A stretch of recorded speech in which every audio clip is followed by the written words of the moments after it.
The Mayans simply understood the body's natural cycles. So these unfortunate events are not by chance. One needs only to look at the result of the major political decisions of the United States since the inception of the United Nations to catch a glimpse of the ultimate goal. Every major war, assassination, terrorist attack, or security weakness exposed has two specific common themes. One, the unfortunate event makes worldwide news and scares or angers the public. And two, the result, no matter what, is always the expansion of government and the destruction of constitutional freedoms. It doesn't matter what the excuse or the explanation is, the result always tells the truth. A child can give the greatest excuses every time he's too sick for school, but if it always happens on the day of a test, the truth is revealed by the result.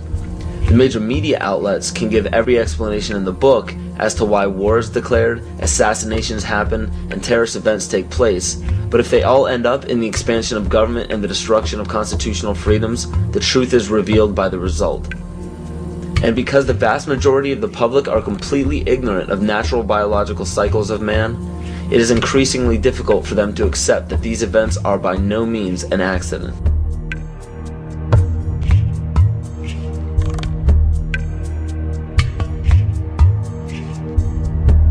In my rolling on the floor and trying to protect myself from the heat and being in the pitch black, not able to see, that the voices of those behind me screaming kind of got through to me.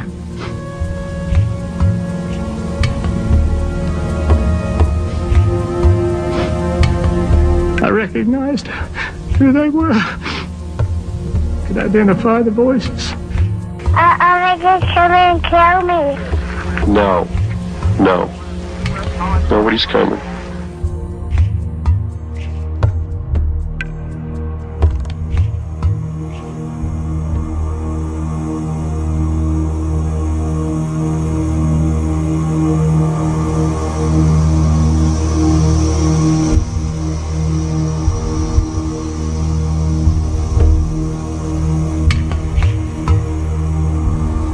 A statement reportedly made by Attorney General Janet Reno during an interview on 60 Minutes. She allegedly defined a cultist as one who has a strong belief in the Bible and the second coming of Christ, who frequently attends Bible studies, who has a high level of financial giving to a Christian cause, who homeschools their children, who has accumulated survival foods, and has a strong belief in the Second Amendment, and who distrusts government.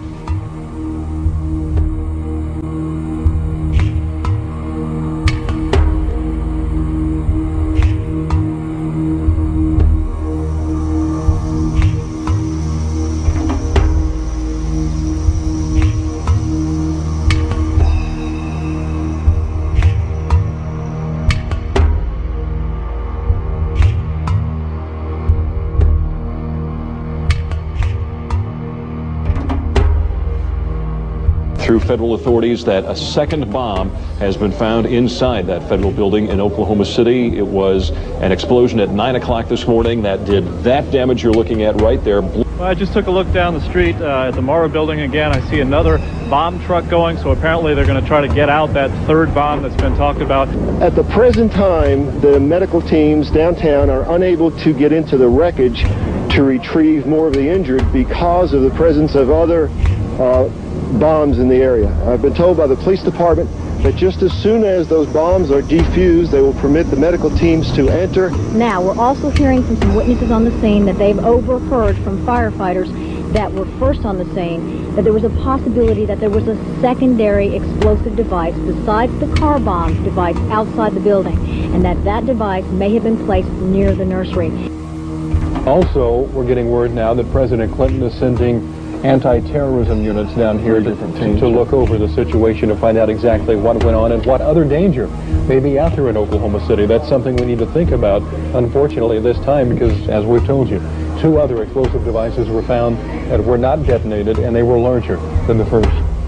The reports I have is that one device was was deactivated. Apparently there's another device, and obviously whatever did the damage to the Murrah building was a tremendous, very sophisticated explosive device. So President Clinton just called Frank Keating, Governor Frank Keating, and he says that 3 FBI anti-terrorist teams are en route to Oklahoma City. Right now they are saying that this is the work of a sophisticated group. This is a very sophisticated device, and it has to have been done by an explosives expert, obviously with this type of explosion. The Justice Department is reporting that a second explosive device has been found in the AP Murrah building in downtown Oklahoma City. We should find out an awful lot when the bombs are taken apart. I think it was a great stroke of luck. As you're mentioning, it's hard to talk about luck on a day like today in Oklahoma City, but it was a great stroke of luck that we actually have got diffused bombs. It's through the bomb material that we will be able to track down who committed this atrocity. First bomb that was in the federal building did go off. It did the damage that you see right there. The second explosive was found and diffused. The third explosive that was found, and they are working on right now as we speak, I understand, both the second and third explosives, if you can imagine this, were larger than the first. First bomb that was in the federal building did go off. It did the damage that you see right there. First bomb that was in the federal building did go off. It did the damage that you see right there. Still another problem, according to these groups, is the executive branch making a grab for much more police power, some of it highly questionable in the aftermath of the Oklahoma City bombing. It shouldn't be the case that Americans have to worry that their phone could be tapped. It shouldn't be the case that Americans have to worry that their credit records could be made accessible by the FBI without them being involved in any criminal activity. The first draft of the House anti-terrorism bill was so loose it could let authorities define as an act of terrorism, prosecutable by the federal government, everything from threatening your spouse with a gun to blocking an abortion clinic. While the anti-terrorism bills ask for sweeping new powers, the ACLU and others also worry about numerous executive orders that the public knows little about. These orders could give the president, federal agencies, and the military near dictatorial powers.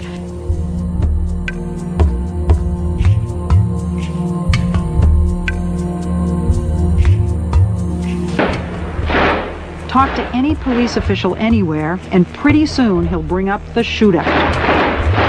February 1997. 2 bank robbers in full body armor and firing AK-47s did battle with police on the streets of North Hollywood, California. It was every officer's worst nightmare come true. Cops outgunned by the bad guys.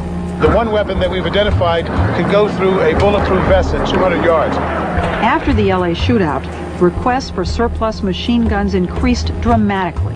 The Los Angeles Police Department alone got 600 M16s from surplus. Nationwide, the number given away more than doubled this year. And many departments decided to issue them to regular patrol officers on daily duty, all because of one shootout in one city.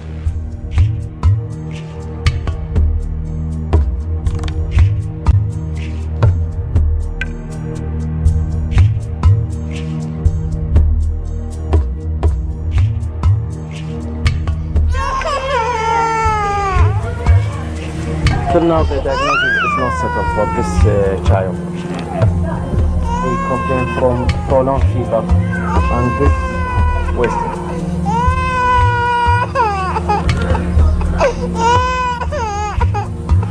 We have heard that 500,000 children have died. I mean, that's more children than died in Hiroshima. And you know, is the price worth it? I think this is a very hard choice, but we think the price is worth it.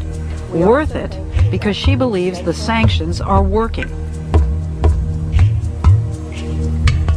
In November 1997, former U.S. Attorney General Ramsey Clark headed a delegation of the International Action Center on his 7th trip to Iraq to investigate the continued effects of the United Nations sanctions on the population.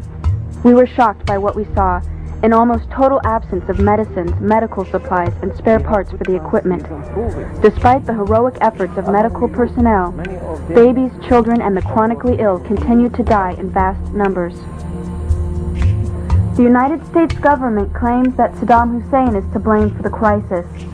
What is the real cause of the suffering? The sanctions. They are an extension of the 1991 United States war against Iraq.